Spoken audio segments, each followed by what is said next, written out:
નારાયણં નરં સ્કૃત્યં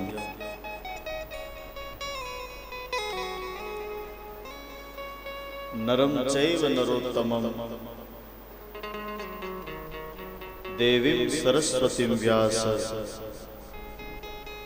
તતો જયમુદીરયેત. Base ઘટાડ નાખો, volume જેટલો અપાય એટલો આપી દો.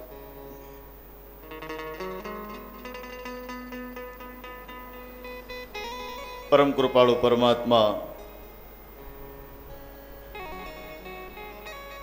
ભગવાન શ્રી હરિ પૂર્ણ પુરુષોત્તમ ભાગવતજીના ચરણમાં આપણે સૌ વંદન પ્રણામ કરીએ.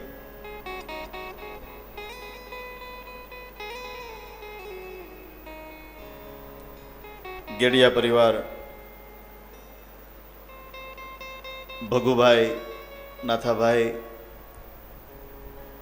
ગેડિયા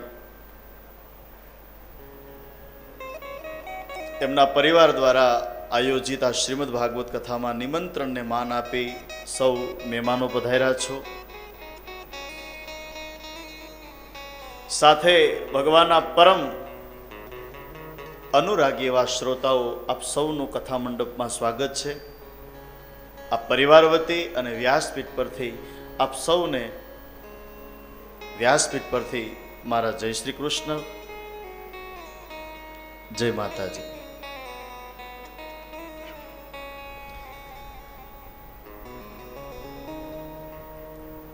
બપોર સુધીની કથામાં આપણે ચર્ચા કરી, વક્તા અને શ્રોતાઓના નિયમો જોયા.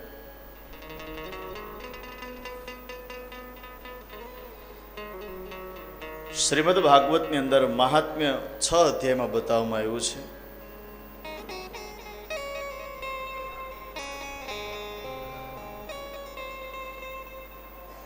છ અધ્યાયને બપોરની કથામાં આપણે એના દર્શન કર્યા અને હવે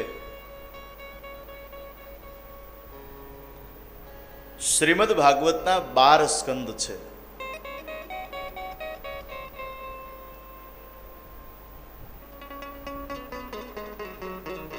એમાં પ્રથમ સ્કંદ એને પુષ્ટિ સંપ્રદાયની અંદર ભાગવતના સંતોએ એને અધિકાર લીલા કહેવામાં આવી છે.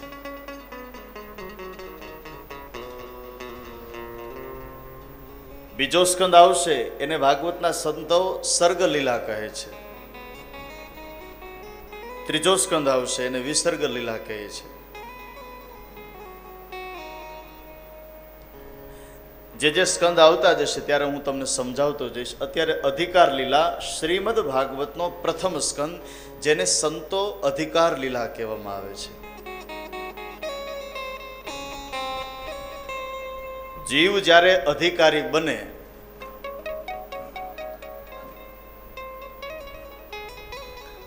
હકીકતમાં અધિકારી આપણે ક્યારે બનીએ છીએ?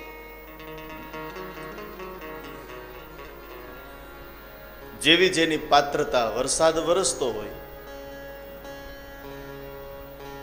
તમે નાની અમથી બોટલ મૂકો, એમાં પાણી આવે તો ખરા, પણ એક મોટું પાત્ર તપેલું મૂકો તો એમાં વધારે પાણી આવશે, કારણ કે એનું મુખ મોટું છે. એમ ભગવાનની કથાની અંદર, સત્સંગની અંદર, સંપૂર્ણ જીવનમાં જ્યારે પાત્રતા આવશે, અધિકાર આવશે, ત્યારે કથા પ્રાપ્ત થશે. કથા 2 અક્ષર છે. જરા ઉલટા હોજી, ઊંધું કરો જી, શું થાય? થા થાય ને. જીવનનો જે થાક ઉતારે એવું કોઈ કળિયુગમાં તત્વ હોય તો એક જ તત્વ છે, ને એ છે ભગવાનની કથા.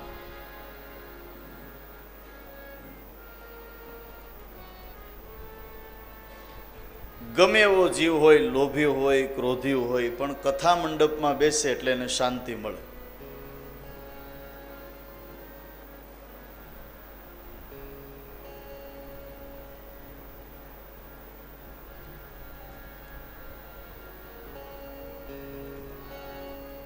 આ પાઠશાળા છે, આ ક્લાસ કરવા જેવા છે. હું ઘણીવાર કહું છું બહેનો માટે, સારી રસોઈ બનાવતા શીખવું હોય તો કુકિંગ ક્લાસ કરવા પડે. સારું સંગીત પ્લે કરવું હોય તો સંગીત ક્લાસ કરવા પડે, સારું સીવવાનું શીખવું હોય તો સીવણ ક્લાસ કરવા પડે. પણ મને કહેવા દો, જીવન કેમ જીવવું એ જો સમજવું હોય તો ભગવાન શ્રીમદ ભાગવતની કથાનો કોર્સ કરવો પડે.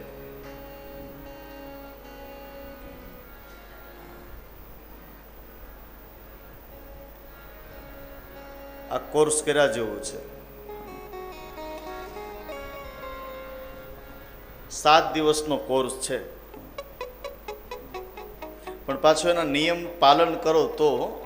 ડૉક્ટર પાસે તમે જાઓ, ડૉક્ટર તમને ચેકઅપ કરે, થેટોસ્કોપ મૂકીને જોવે ક્યાં શું ડખો છે, પછી દવા આપે અને એમ કહે, તમને ભલામણ પણ કરે, જોજો ઠંડુ ન ખાતા, ન પીતા, મિષ્ટાન બહુ ન ખાતા, અને આ બરાબર સવાર સાંજ બપોરે દવા લેજો. તો એ ડૉક્ટર જે આપને કંઈ એમ કરીએ છે કે નહીં? શું કામે? આપણને રોગ થયો છે સારું કરવા માટે. એમાં આપણે બધાય રોગી છીએ, એમાં આખું જગત આવી જાય. અને એ રોગ થયો છે એનું નામ છે ભવરોગ. આ ભવરોગની કોઈ કળયુગમાં દવા હોય મેરે ભાઈ બહેન, તો એક જ દવા છે, અને એ દવાનું નામ છે શ્રીમદ ભાગવતની કથા. પણ તફાવત એટલો છે કે પેલી જે દવા છે ને એ મુખથી પીવાની હોય, અને આ કાનથી.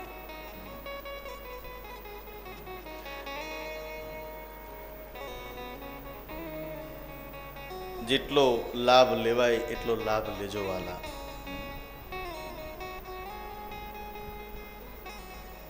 સકલ પદાર્થ હે જગ માહી, ભાગ્ય વિના નર પાવત નાહી.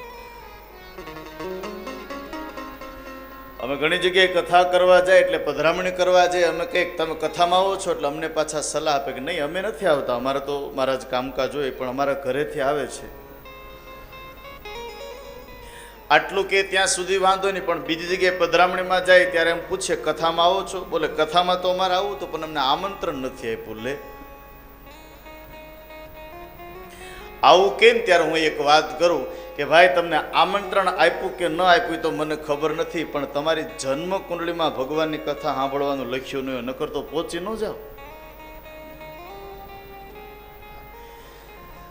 4 જગ્યા એવી છે કે એમાં વિના આમંત્રણ જઈ શકાય, એમ આપણું ભાગવત કહે છે. આમંત્રણની રાહ ન જોવાની હોય. એક ભગવાનની કથા, બીજું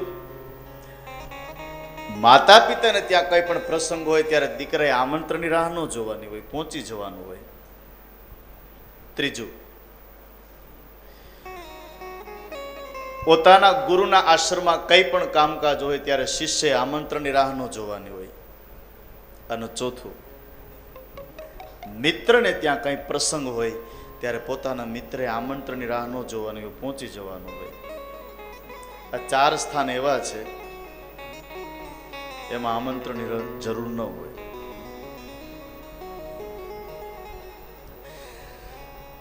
તમે બધા ભણેલા ગણેલા છો.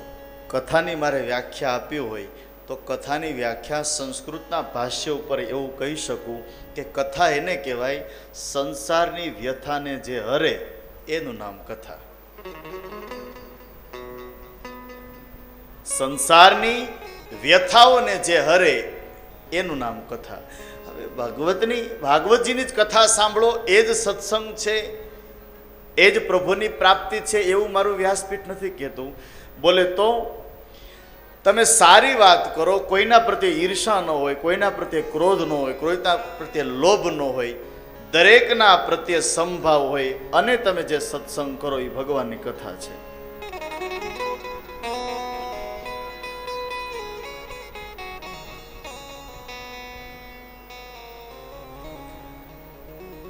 શ્રીમદ ભાગવત અતિ પ્રિય ગ્રંથ છે. આવો એક ગ્રંથમાં પ્રવેશ કરતા અત્યાર સુધી આપણે એનું મહાત્મ્ય જોયું, અને હવે ભાગવતના પ્રથમ સ્કંદમાં પ્રવેશ કરતા શક્ય હોય તો 1 મિનિટ માટે બધા પલોઠી વાળી જાજો, અને બેનો પોતાના માથા ઉપર સાડીનો છેડો રાખશું. કારણ કે આ ભાગવતના 12 સ્કંદમાંથી પ્રથમ અધ્યાયનો પ્રથમ શ્લોક જેને મંગલાચરણ કહેવામાં આવે છે. આખા ભાગવતમાં 3 વખત મંગલાચરણ આવે છે. મંગલાચરણ એટલે જેનું જીવન, જેનું સ્વરૂપ મંગલ છે, એનું સ્મરણ, એનું નામ મંગલાચરણ.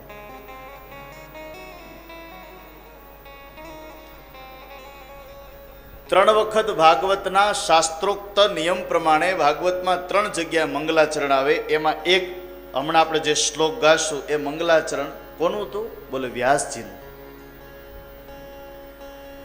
અને બીજું મંગલાચરણ ભાગવતના બીજા સ્કંદમાં આવશે, એ સુખદેવજીનું મંગલાચરણ. અને અંતમાં સુતજીનું મંગલાચરણ આવશે. કથાનો એક અર્થ એવો પણ થઈ શકે, આપણે પણ 3 વખત ભગવાનને યાદ કરવાના છે. કયા કયા સમય? બોલે પ્રાતઃ એટલે સવારમાં, મધ્યાહન એટલે બપોર, અને સાયમ એટલે સાંજ.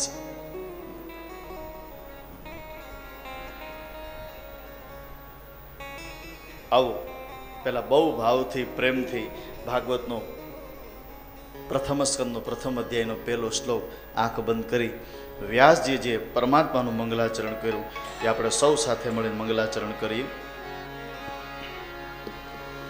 જન્માદ્યસ્ય યુતં વયાદે તરત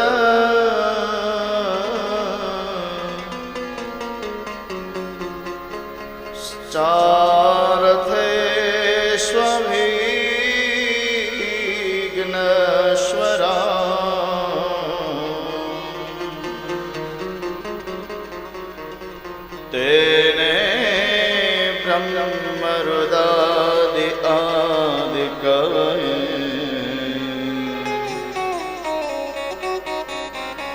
મુહ્યન્તિ યત્સૂરે.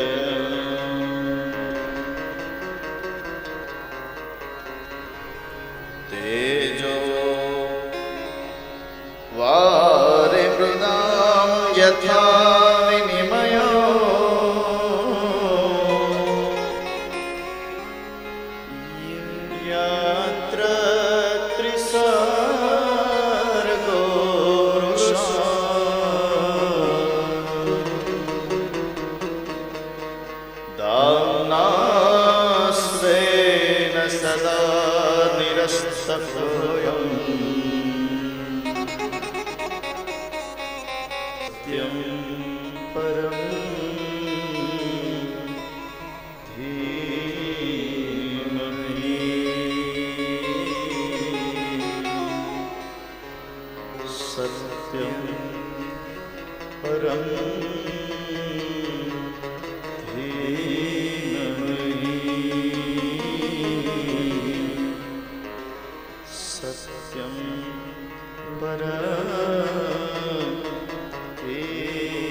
જન્માંદ્યસ્ય તન્વયાદિતરતશ્ચાર્થેષ્વ વિઘ્નેશ્વરાટ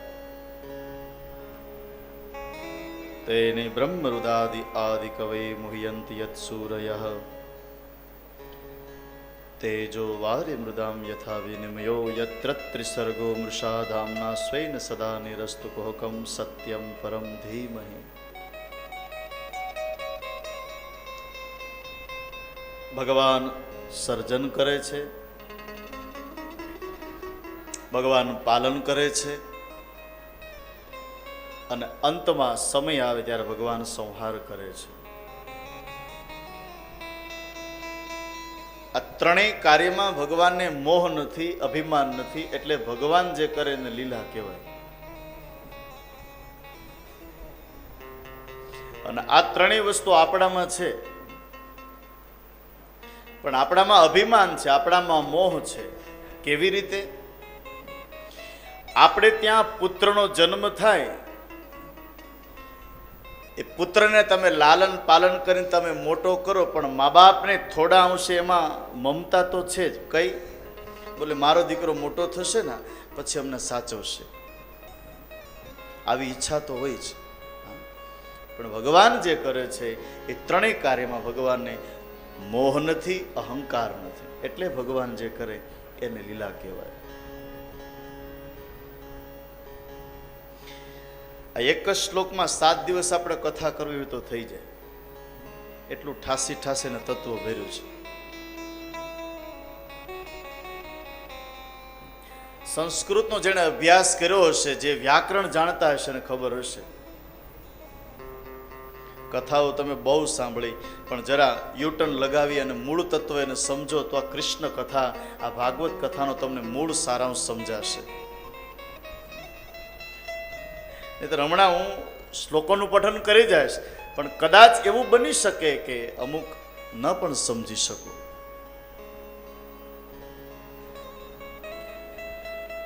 સંસ્કૃતનો અભ્યાસ કરતા હોય અથવા તો કર્યો હોય, અથવા તો સંસ્કૃતના જે વ્યાકરણાચાર્યોને તમે પૂછજો કે કોઈ પણ ગ્રંથની શરૂઆત કરવી હોય તો જ અક્ષર ન લેવાય પેલો.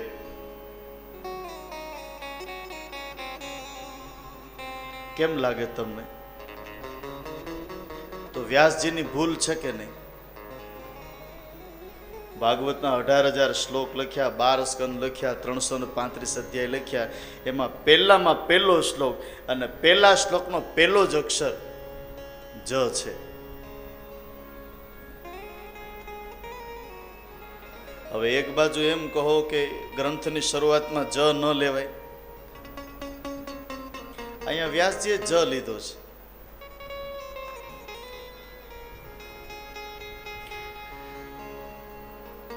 ભાગવતનો પ્રથમ શ્લોક જ અક્ષરથી શરૂ થયો. કેવી રીતે? જન્મ જન્માન્યસ્ય યુતન્વયાદ તરત. આવ્યું ને? પહેલો અક્ષર જ છે. અને રામચરિત માનસમાં કદાચ તમે જો અભ્યાસ કરતા હશો અથવા તો તમે સાંભળ્યું હશે તો તમને ખબર હશે, રામચરિત માનસનો સૌથી પહેલામાં પહેલો અક્ષર કોઈ હોય તો વ છે. વર્ણાનામ અર્થ સંઘાણામ રસાણામ છંદસામપે મંગલાનામ ચ કર્તારો વંદે વાણી વિનાયકો. વ અક્ષરથી રામચરિત માનસનો પ્રારંભ થાય અને જ અક્ષરથી ભાગવતનો પ્રારંભ થાય છે.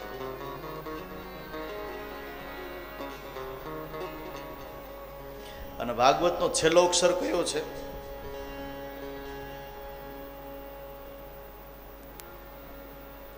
પરમ.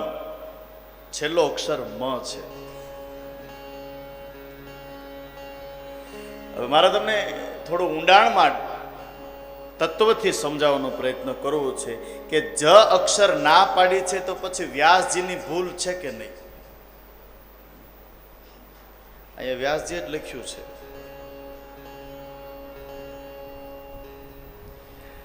પણ ધ્યાન દેના, જ અક્ષર શું કામ ન લેવાય?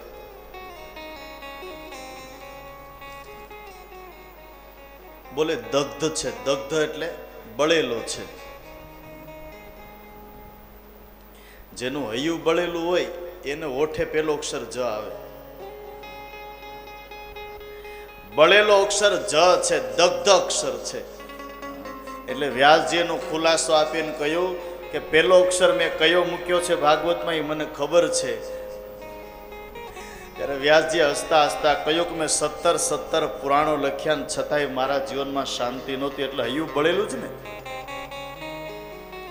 જેનું હૈયું બળેલું હોય એને હોઠે પેલો અક્ષર જ આવે, એટલા માટે જ.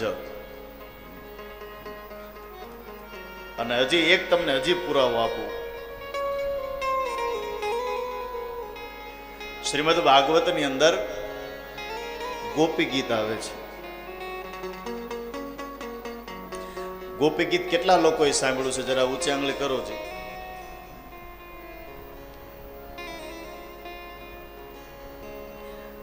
કથામાં આવશે ત્યારે હું સમજાવીશ.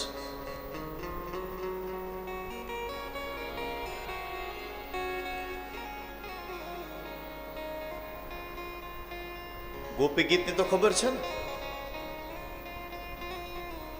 કેમ થયું? ચા પાણી પીધા કે બાકી છે? પીધા છે?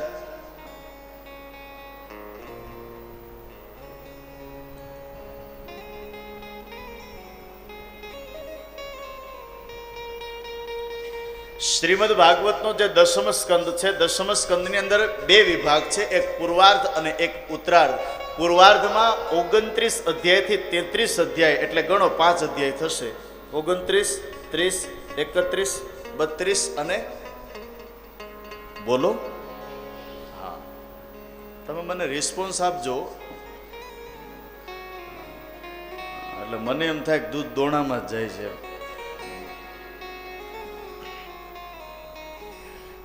વૈષ્ણવો, કોઈ પુષ્ટિ સંપ્રદાયના અથવા તો કોઈ મહાપુરુષને પૂછજો. શ્રીમદ ભાગવતની અંદર પૂર્વાર્ધમાં 29 અધ્યાયથી લઈ 33 અધ્યાય, એટલે કે 5 અધ્યાય એ ઠાકોરજીના પંચ પ્રાણ છે. અને એમાંય ઠાકોરજીને જે અતિ પ્રિયમાં પ્રિય કોઈ હોય તો ભાગવતની અંદર ગોપી ગીત છે.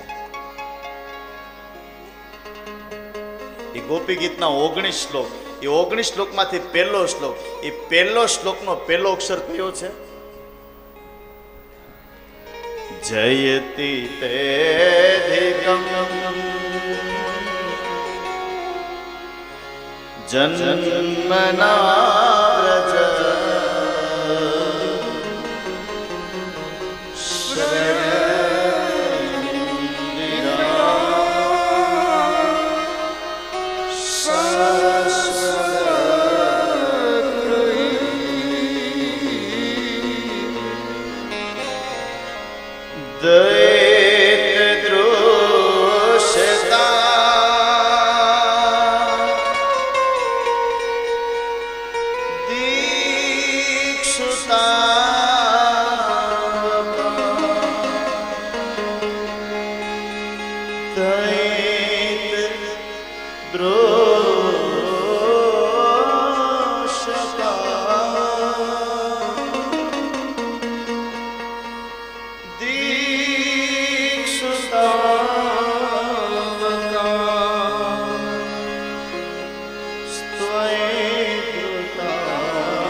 પહેલો અક્ષર કયો આવ્યો? જયતિ. એમાં પહેલો અક્ષર જ આવ્યો. ગોપીઓનું હૈયું બળેલું હતું. ભગવાન અંતર ધ્યાન થઈ ગયા હતા ને. ગોપીઓ, એક ગોપી બીજી ગોપીને પૂછે, બીજી ગોપી ત્રીજી ગોપીને પૂછે, આપણા પ્રભુ આપણને છોડીને જતા રહ્યા? એનું હૈયું બળેલું હતું. જેનું હૈયું બળેલું હોય એને હોઠે પેલો અક્ષર જ આવે. એટલે ગોપી ગીતમાં 19 શ્લોક છે, એમાંથી પહેલો શ્લોક, એ પહેલા શ્લોકનો પહેલો અક્ષર જ છે. અને અહીંયા ભાગવતના પ્રથમ સ્કંદ પ્રથમ અધ્યાય એનો પહેલો શ્લોક જ છે. આ કથા કોઈ મહાપુરુષો બેઠા હોય, વિદ્વાન બેઠા હોય, એની વચ્ચે આ કથા કરો ને તો આ તત્વ સમજાય.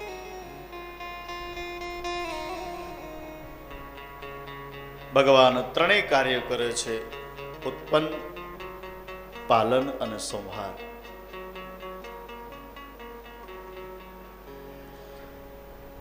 GOD ઇંગ્લિશમાં ગોડ એટલે ભગવાન, ઈશ્વર. 3 અક્ષર છે, GOD. જી એટલે જનરેટર.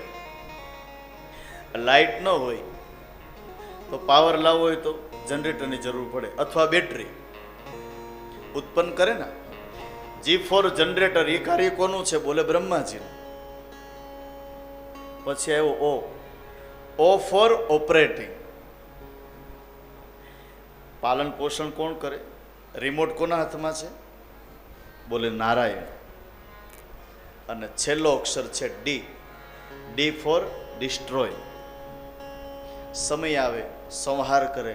આ કાર્ય કોનું છે? બોલે ભગવાન મહાદેવ. સત્યમ પરમ ધીમહિ. વ્યાસજી વિચાર કર્યો કે આમાં કોઈ રામનું નામ નથી લખવું, આમાં કૃષ્ણનું નામ નથી લખવું. નહીંતર કળયુગમાં રામના ઉપાસકો એમ કહેશે કે આ ગ્રંથ તો અમારો છે, જો આમાં વ્યાસજીએ નામ લખ્યું રામમ પરમ ધીમહિ. આમાં હું એમ લખીશ કે કૃષ્ણમ પરમ ધીમહિ, તો કળયુગમાં કૃષ્ણના ઉપાસકો એમ કહેશે કે આ ગ્રંથ અમારો છે.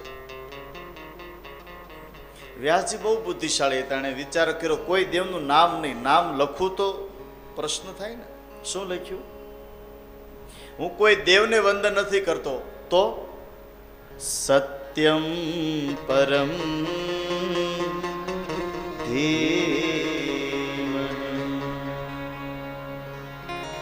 સત્યમ પરમ.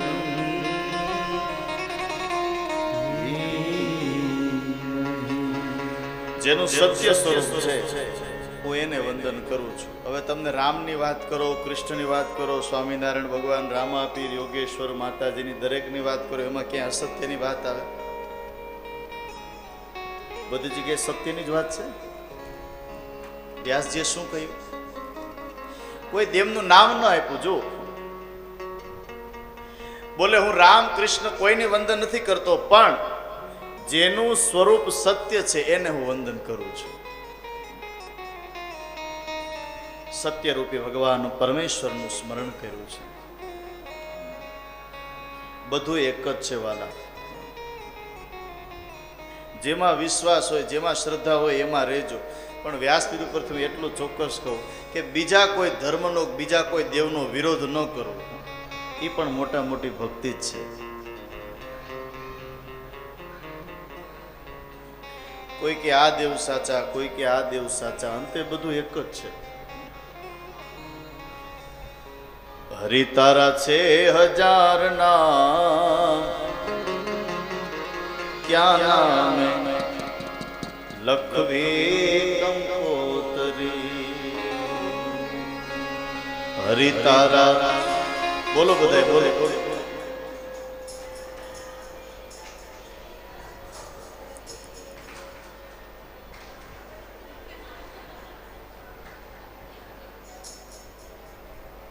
બધાને આવડતું જ કીર્તન છે.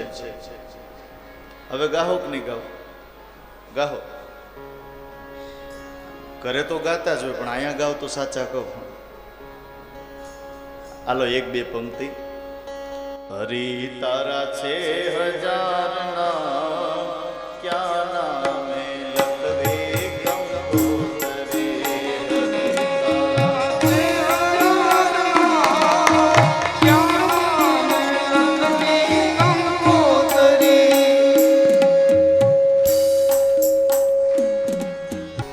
ક્યાં નામે લખવી કંકોત્રી. ભગવાનનું દરેક સ્વરૂપ એક જ છે વાલા. જે નામ યોગ્ય લાગે એ નામથી ભગવાનનું ભજન કરીએ. વ્યાસજીએ સત્યમ પરમ ધીમહિ સત્ય સ્વરૂપને વંદન કર્યા છે. અને ત્રીજા શ્લોકની અંદર ભાગવત તત્વનો મહિમા બતાવતા નિગમ કલ્પતરોરુદ્ગલિતમ ફલમ સુકમુખાદ્રમ અમૃત સંયુતમ.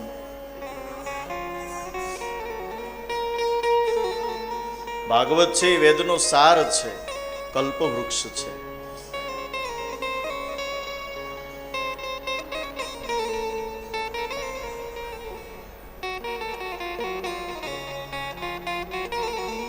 જેટલું પીવાય એટલું પીવો.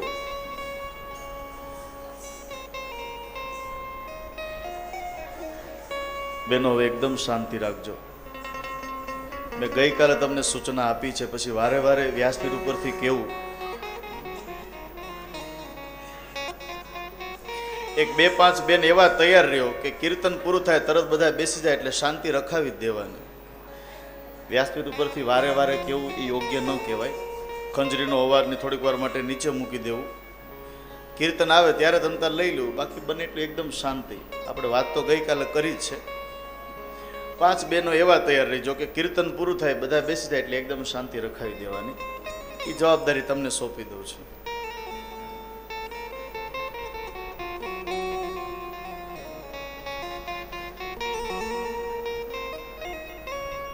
ભાગવત એ વેદનો સાર છે, કલ્પ વૃક્ષ છે, આ ફળ છે. જેટલું લાભ લેવાય એટલો લાભ લેવો.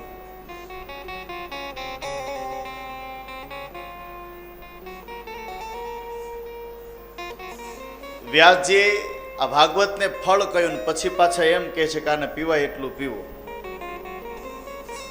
હવે ફળને ખવાય કે પીવાય? ફળને તો ખવાય ને. પણ વ્યાસજીનો કહેવાનો અર્થ એવો હતો કે પેલું કદાચ કેરી હોય એ ફળના રૂપમાં ખાઈ પણ શકો, અને એમાંથી છાલ ઉતારો, ગોઠલા કાઢી નાખો તો રસ પણ થાય, પછી પી પણ શકો ને. વ્યાસજી કહે છે ભાગવત એ વેદસાર રૂપી ફળ છે, પણ પેલી કેરીમાં તો ગોઠલા અને છોતરાઓ બધું કાઢવું પડે. આમાં નથી ગોઠલા, નથી છોતરા, આમાં તો રસ રસ અને રસ ભરેલો છે. જેટલું પીવાય એટલું પીવો. બેભાન થઈ જાવ ને ત્યાં સુધી પીવો. આ વ્યસન કરવા જેવું છે. અને પેલું વ્યસન સમજી ગયા ને તમે? અમુક પાછું અહીંથી નામ ન લેવાય. આજનો માણસ,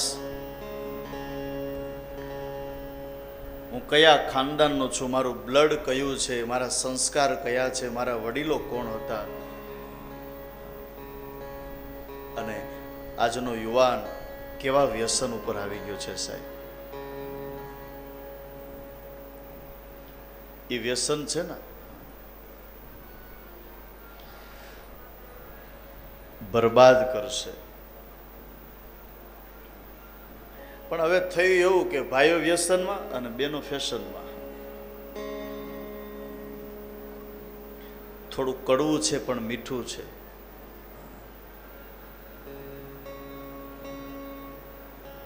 વ્યસનમાં એટલો બધો આજનો જીવ માણસ તરબોળ થઈ જાય કે પોતાનો પરિવાર, પોતાના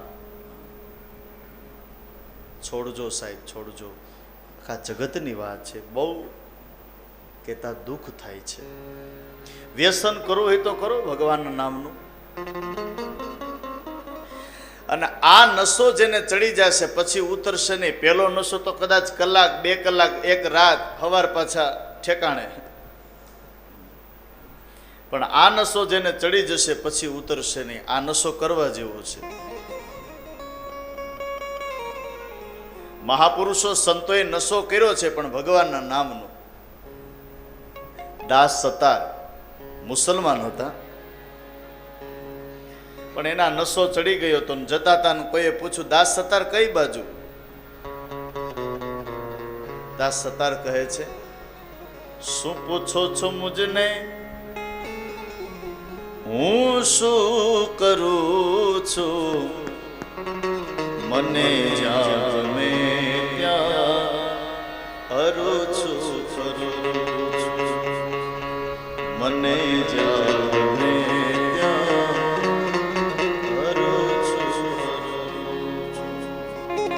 દાસ સતારના શબ્દ છે. બહુ સરસ આ ભજન છે. એકવાર નશો કરજો, આ નશો જેને ચડી જશે પછી ક્યારે ઉતરશે નહીં. કરવા જેવો છે. દાસ સતારને કોઈ પૂછ્યું, તમને ડર નથી લાગતો, તમને બીક નથી લાગતી? સતાર શું કહે છે? નથી બીક કોઈની મને આ જગતમાં,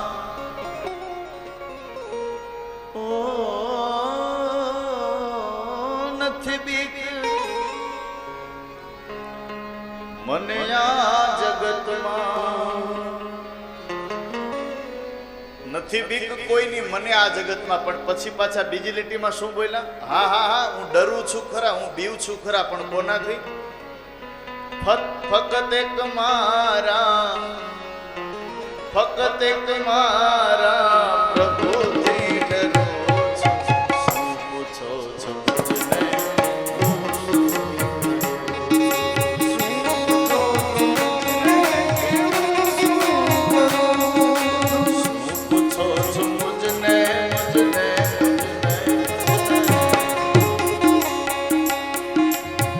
પૂછો છો મુझને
પ્રેમી બનીને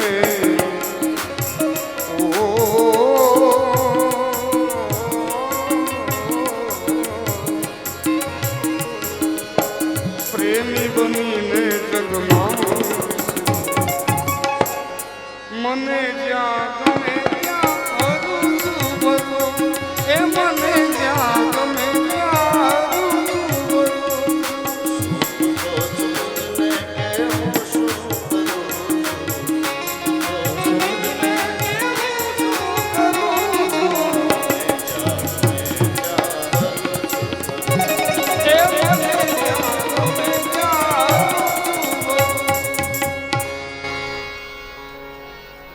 વ્યસન કરવું હોય તો આ વ્યસન કરજો. દાસ સતારે ભગવાનનું વ્યસન કર્યું છે, નરસિંહ મહેતાએ વ્યસન કર્યું છે, પણ ભગવાનનું.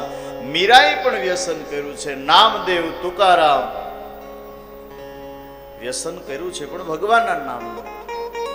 મેરે ભાઈ બહેન, ખાસ કથાનો સંદેશ, વ્યાસપીઠનો સંદેશ એટલો છે. અને હવે કળિયુગમાં સત્ય કહેવા માટેની એક જ પીઠ રહી છે, એ જો રેવા દે તો, અને એ પીઠ છે વ્યાસપીઠ.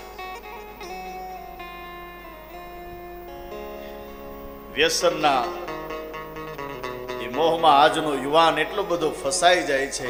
પોતાના પરિવાર, પોતાની પત્ની, પોતાના સંતાન, પોતાના માતા પિતા, એ વ્યસન છે ને એ ક્ષણિક છે, પણ ભગવાનનું જેને વ્યસન થઈ જશે એ માણસ આબાદ બની જશે.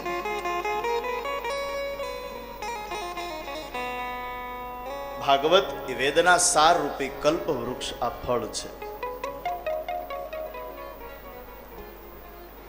શૌનકાદિ ઋષિએ સુત પુરાણીને 6 પ્રશ્નો કર્યા છે.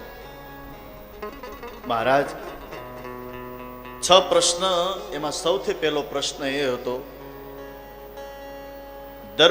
દરેક મનુષ્ય માટે પરમાત્માની પ્રાપ્તિ માટેનો સરળમાં સરળ ઉપાય કયો?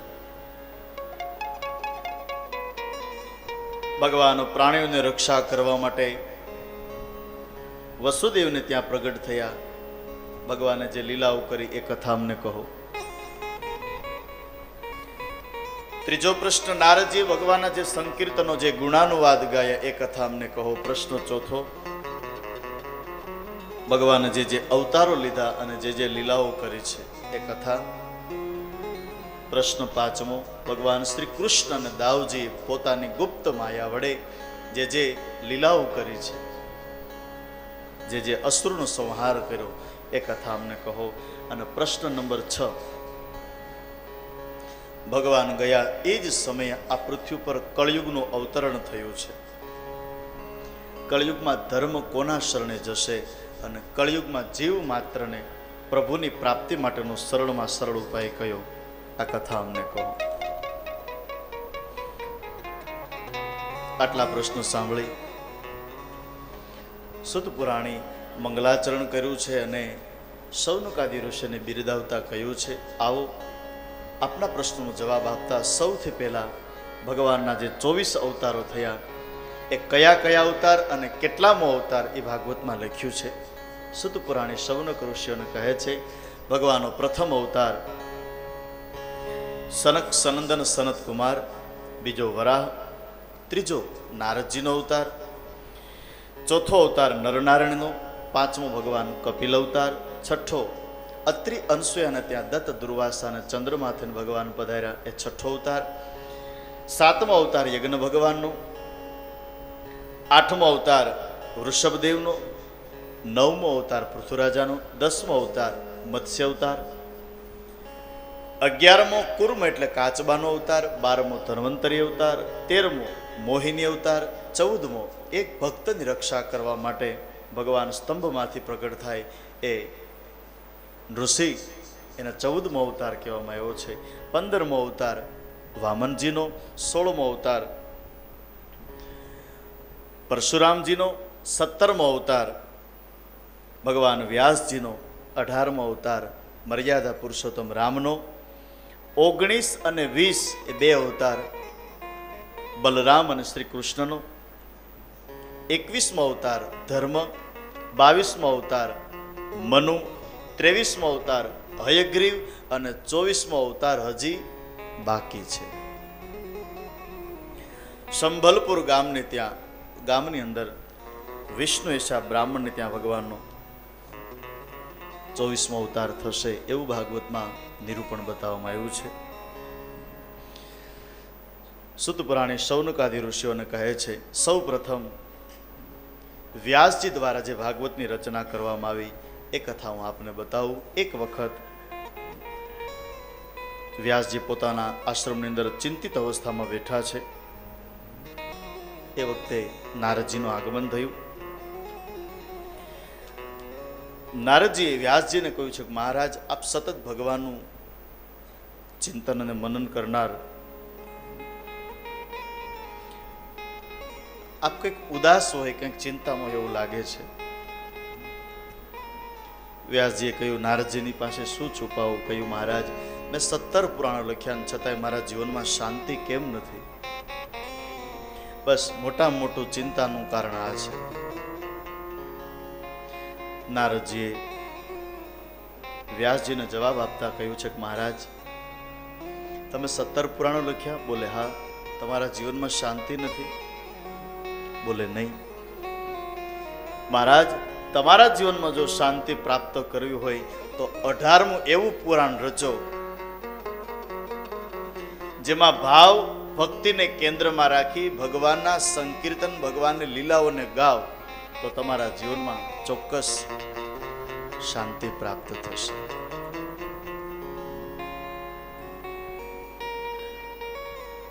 જીવનમાંથી આજે શાંતિ જતી રહી છે ભાઈ.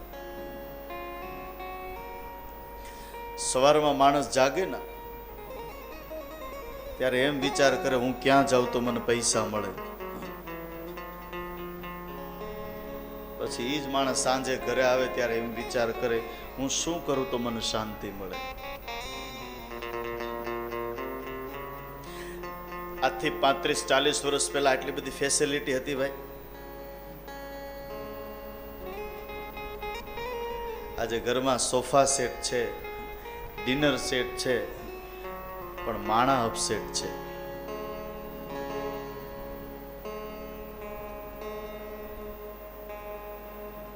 જીવનમાં શાંતિ નથી. ધ્યાન દેના, પૈસાથી સુખ મળશે. શબ્દ ઉપર ધ્યાન આપજો. પૈસાથી સુખ મળશે, શાંતિ નહીં મળે. શાંતિ જો જોતી હોય ને તો सूरपुर नारपुर ए तिन में सुख नाही, का सुख हरि के चरण में, का संतन के माही,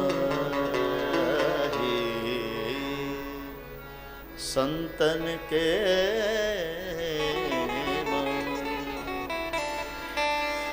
આપણને એમ થાય સ્વર્ગમાં શાંતિ છે, ન્યાય શાંતિ નથી હોય, ન્યાય ગાદી લેવા માટે આમથી આમ ન્યાય ચાલુ જ છે. સુરપુર એટલે સ્વર્ગ, નરપુર એટલે આ મનુષ્ય લોક, અહીંયા ક્યાં શાંતિ છે? અને ત્રીજું સુરપુર નરપુર નાગપુર પાતાળ, પાતાળમાં શાંતિ નથી. તો શાંતિ ક્યાં છે? કા સુખ હરે કે ચરણ में, का संतन के माही. સંતોના ચરણમાં અને ભગવાનની કથામાં શાંતિ છે વાલા. અને બહુ નરું સત્ય છે, આપણે સ્વીકારવું જ પડે.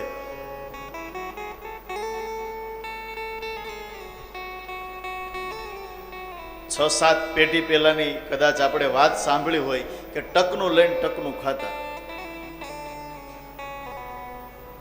પણ છતાં એના જીવનમાં શાંતિ હતી. આજે આપણે એક એક વર્ષનું કરિયાણું આપણા ઘરમાં મૂકી દીધું, પણ આપણા જીવનમાં શાંતિ નથી.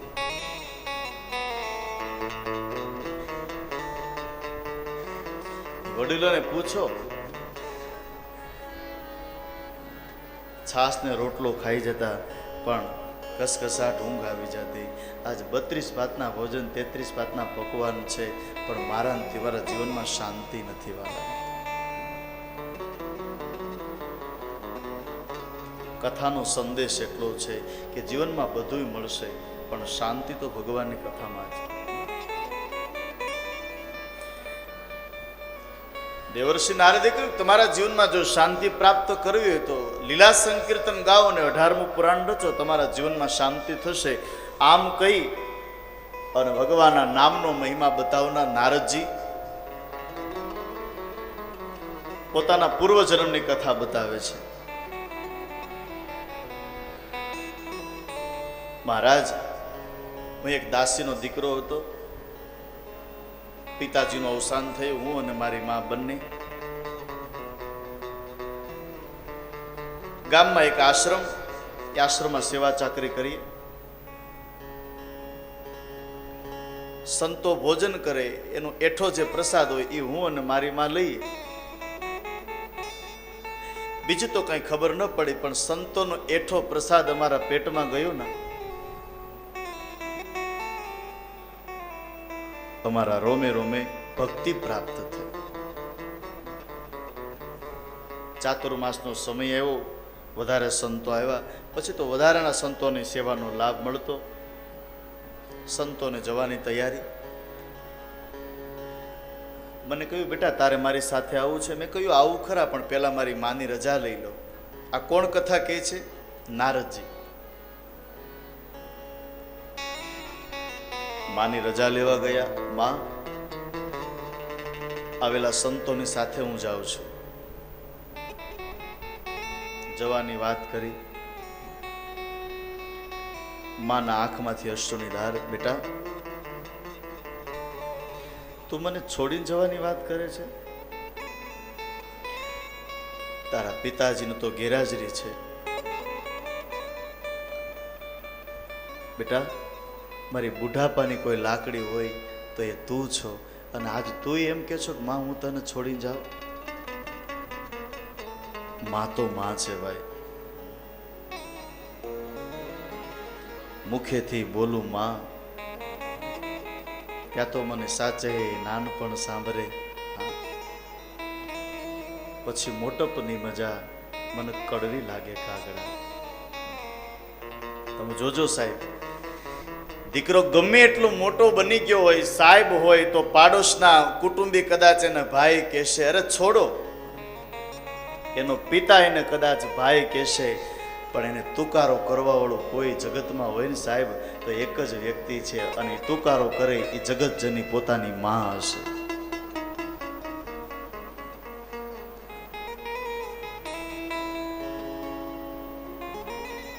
બધા શબ્દ મુખમાંથી બોલાય પણ માં એ હૃદયથી બોલાય છે. હું ઘણી વાર મારી વ્યાસપીઠ ઉપરથી કહું છું સાહેબ કે કદાચ તમે કુળદેવી માતાજીને મનાવજો, સારી ચુંદડી ઓઢાડજો, રાજી કરજો, તમારી ઉપર રાજી થશે. પણ એ મઢમાં બેઠેલી તમારી જગદંબા એટલું કહેતી છે કે સૌથી પહેલા જે ઉમરાની દેવી પોતાની જન્મ દેનારી જો રાજી હશે ને સાહેબ તો કદાચ તમે ચુંદડી કુળદેવીને નહીં ઓઢાડો ને તો પણ ચાલશે. જેની માં રાજી હોય એનું આખું જગત રાજી હોય સાહેબ.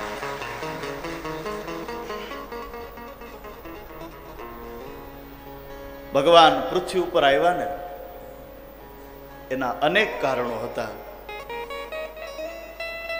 પણ એક કારણ એ હતું માનો પ્રેમ શું કહેવાય, મા તત્વ શું કહેવાય.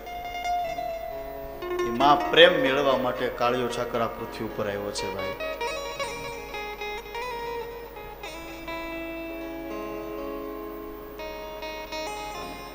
તમે જોજો સાહેબ, બપોર એક સાંજે જમવા બેઠા હોય ને, માં રસોડામાં હોય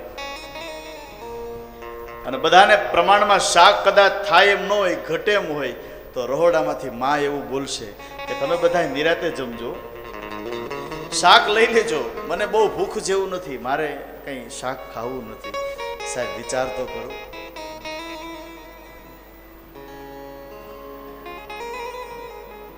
અને ઈ માં છે કે કદાચ બાપ રાત્રે સૂઈ ગયો હોય, પોતાની પત્ની 4 ફેરા ફેરા હોય, અર્ધાંગીની રાત્રે સૂઈ ગઈ હોય, પોતાનો દીકરો ન આવ્યો હોય, તો ઘરમાં કોઈ જાગતું હોય ને તો એક જ વ્યક્તિ, અને એ વ્યક્તિ હશે માં. દીકરો કદાચ મુસાફરી કરતો હોય, રાતના ગાડી લઈને ગયો હોય તો માને ઊંઘ ના આવી હોય, 12:30, 1, 1:30 વાગે પછી કોઈને કહે નહીં, પણ ઘરનું મંદિર હોય ને ત્યાં ખોળો પાથરીને પગે લાગીને દીવો કરે કે માં પ્રભુ હજી મારો દીકરો કેમ નહીં હોય, ને કઈ થયું તો નહીં હોય ને. એ બેઠા બેઠા પોતાને દીકરો ક્યારે આવશે, ક્યારે આવશે, અને એમાં એ દીકરાની ગાડીનો અવાજ સાંભળે ને માં, પછી જોજો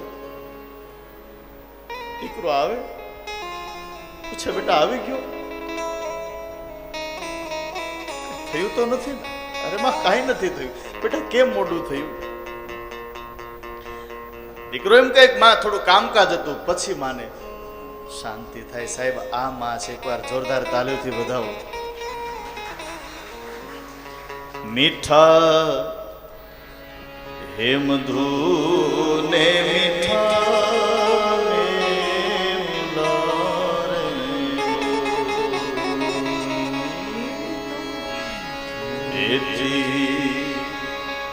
મીઠી છે મોરી માત જોવા જનની, છોડ સકી નહીં જડે. મીઠી છે મોરી માત જોવા જનની,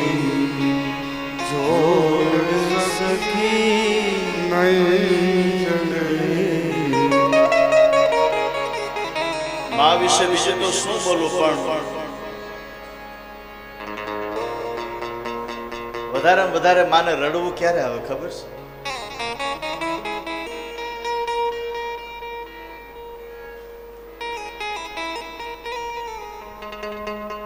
દીકરો મોટો થઈ જાય, દીકરાના લગ્ન થઈ જાય, થોડોક સમય બરાબર ચાલે, પછી 2-5 વર્ષ પછી થોડુંક વાતાવરણ ઘરનું બગડી જાય, એટલે જોજો એ માં કોઈને કહેશે નહીં, પણ પોતાના દીકરાને એક બાજુ બોલાવી અને દીકરાને એટલું કહેશે કે બેટા બેટા તું સુખી થતો હોય ને તું મારાથી અળગો રે બસ. આહા, આ સમર્પણ કઈ નાનું છે સાહેબ? એક દીકરાને સુખી કરવા માટે થઈને માં એમ કહેતી હોય કે બેટા તું નોખો થઈ જા, ત્યાં સુધી વાંધો નહીં. પણ હકીકતમાં હવે સાંભળજો, એ રહોડામાં માને વધારે ને વધારે રડવું ત્યારે આવે કે દીકરો નોખો હોય ને દીકરાને ભાવતું જ્યારે ભોજન બનાવ્યું હોય ને ત્યારે માં બહુ રડતી હોય છે. નજીકમાં દીકરો રહેતો હોય પછી સાડીનો છેડો ઢાંકી એ વહુને આપી આવે ને એટલું કે બેટા મારા લાલને બહુ ભાવે છે આ શાક, એને આપજે ને, એને કહેજે માએ મોકલાયું છે.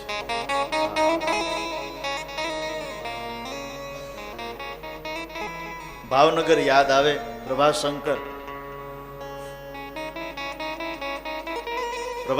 ના માનું મૃત્યુ થયું ને ત્યારે એના આંખમાં આંસુ નથી. બહુ મોટી ઉંમર હતી, પણ સાંભળવા જો,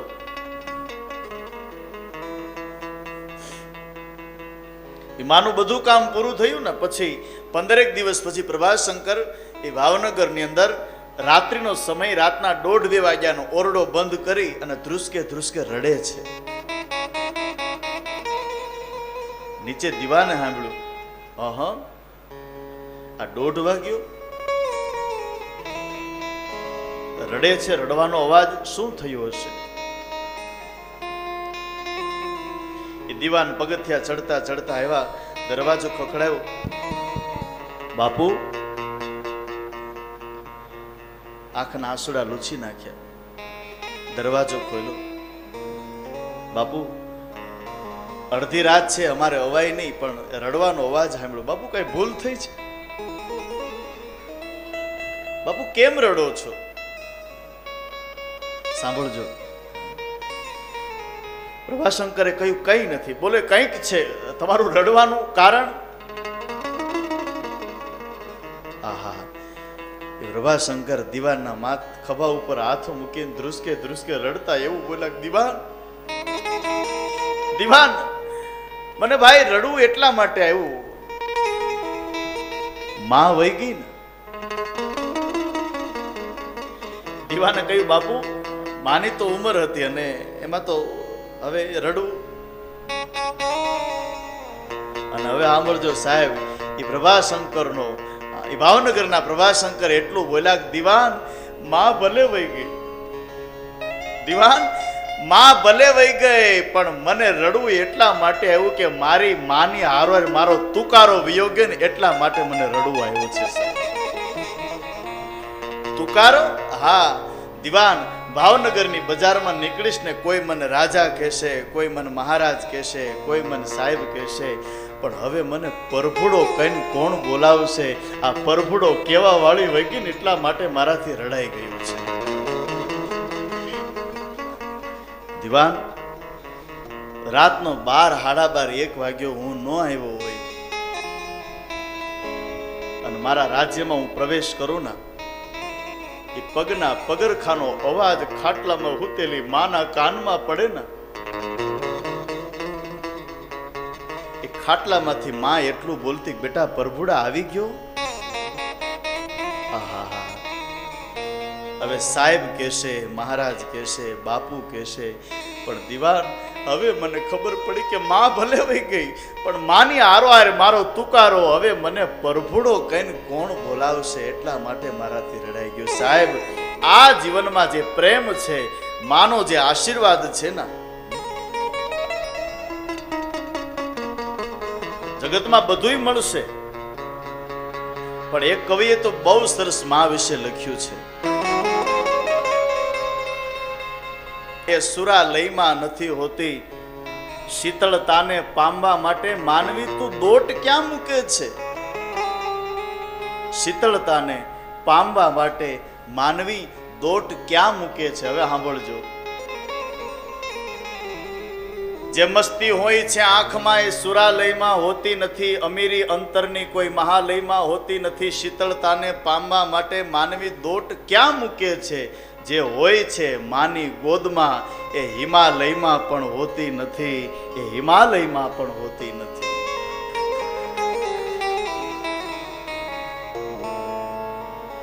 માં તો માં છે ભાઈ.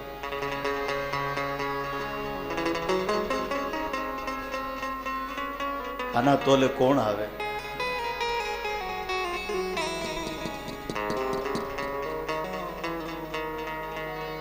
માતાની તોલે કોઈ ના આવે બીજી, ભલે ને લુખા લાડ લડાવે જગતમાં, એક મારી જન્મ દેનારી રે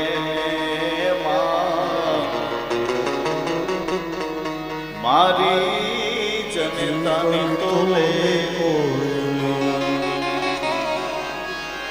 માતાની તોલે કોઈ ના આવે બીજી, લુખા લાડ લડાવે જગતમાં, જન્મ દેનારી રે માતાની તોલે કોઈ ના. જેને કદાચ બેઠેલા ભાઈઓ છો એમાં કદાચ માં ભગવાનની પાસે પહોંચી ગયા હોય તો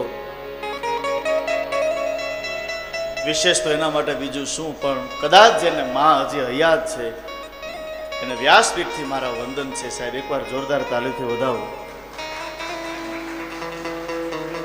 અને વ્યાસપીઠ ઉપરથી હું તમને ચોક્કસ એટલું કહીશ કે કદાચ તમે તીર્થયાત્રા કરવા કે દાન પુણ્ય સત્કર્મ કાંઈ ન કરી શકો ને તો તમારે બધું ચાલશે, પણ કળયુગના વ્યક્તિને જીવનમાં જો સુખી થવું હોય અને વાળ વાકો ન કરો ને સાહેબ, તો બસ માનો તમારી ઉપર જો આશીર્વાદ હશે અને માનો હેતાળ હાથ હશે ને સાહેબ, દુનિયાની તાકાત નથી કે તમારો કોઈ વાળ વાકો કરી શકે છે.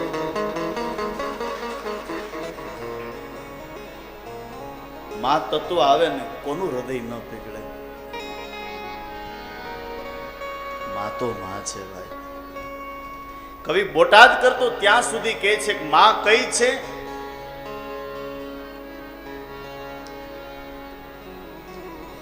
ગંગા નીર તો વધે ઘટે રેલો, સરખો છે પ્રેમનો પ્રવાહ જો મારી જનની જોડ સખી નહીં જડે રેલો. શું કહ્યું? ગંગાનો જે પ્રવાહ છે ને એમાં કદાચ વધઘટ થશે, પણ માનો જે પ્રેમ છે એમાં ક્યારેય વધઘટ ન થાય. અહીંયા મા તત્વનો બહુ મહિમા બતાવ્યો છે. નારદજીએ કહ્યું કે માં તારા આંખમાં આંસુડાવીને ભગવાનને મેળવવા જાવ, હું તને છોડીને ક્યાંય નહીં જાઉં. સંતોની પાસે એવા સંતો એને મંત્ર આપ્યો છે. અંતમાં મા સમય બાદ માનું મૃત્યુ થાય અને પછી આપેલા મંત્રનું ગાન કરે. આકાશવાણી થઈ, આ જન્મમાં નહીં આવતા જન્મમાં તને દેવર્ષિ નારદ તરીકે તારો જન્મ થશે. એ નામનો મહિમા બતાવતા નારદજીએ વ્યાસજીને કહ્યું કે આપ ભાગવતની રચના કરો. અને ત્યારબાદ સરસ્વતીને બોલાવ્યા, ગણપતિને બોલાવ્યા અને ગણપતિ મહારાજની આગેવાનીમાં વ્યાસજીએ શ્રીમદ ભાગવતની રચના કરી. 18,000 શ્લોક, જે પુરાણનું નામ શ્રીમદ ભાગવત કથા છે. એટલે ભાગવતની રચના વ્યાસજી દ્વારા કેવી રીતે થઈ એ કથા આપણે જોઈ. પણ હવે આગળ કથામાં જોડાતા રિસેસનો સમય થયો છે, એટલે આપણે રિસેસને વધાવી લઈએ અને પછી પાછા આપણે કથામાં આગળ વધશું.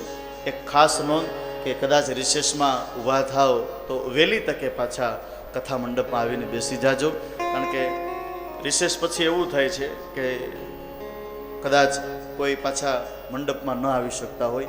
એટલે વ્યાસપીઠ પર તમને ખાસ વિનંતી કે ફટાફટ રિસેસ વધાવી લ્યો એટલે પાછા કથા મંડપમાં આવી જશો. ત્યાં સુધી બેનો ધૂમધૂળ કીર્તન કરો. કૃષ્ણ કનૈયા લાલ કી જય.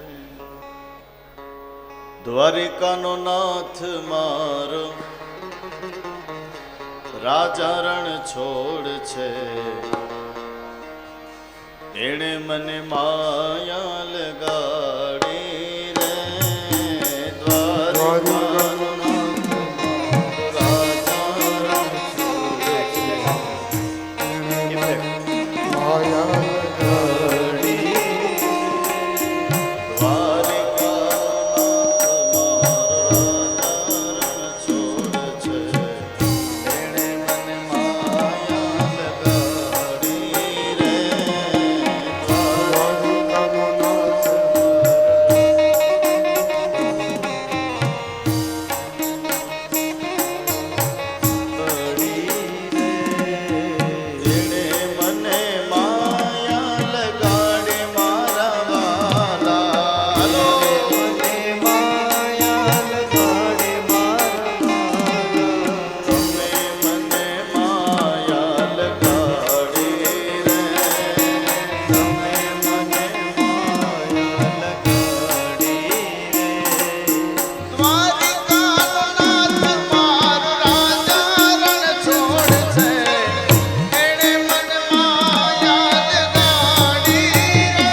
જય